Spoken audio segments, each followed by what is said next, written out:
To find these triggers requires you have two options. The first is you can press directly down onto the humerus, and the second is that you can squeeze the muscle, because this muscle lifts up very easily.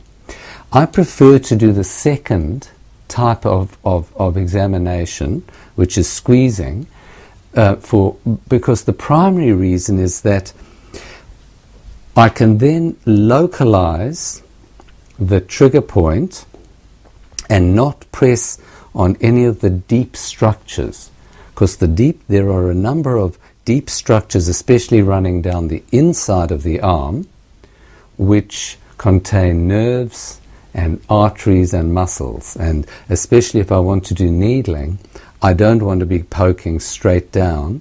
I might hit a nerve, an artery, or a vein, which is not what I'm aiming at. I'm aiming at the triggers themselves. So I tend to lift the muscle up and then feel for, I'm running my hand backwards and forwards, feeling for a tight band, and then a thickening. In fact, I think I can feel one just here, and then that jumps under my hand, and then pinning it between my thumb and forefinger.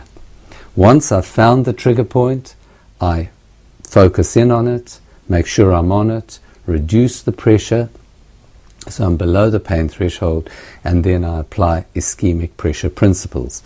I do exactly the same for this trigger and use my finger as the active part, and use my thumb underneath it as the pincer to squeeze the trigger between it. This is, I have to actually press straight down because it tends to be in the center.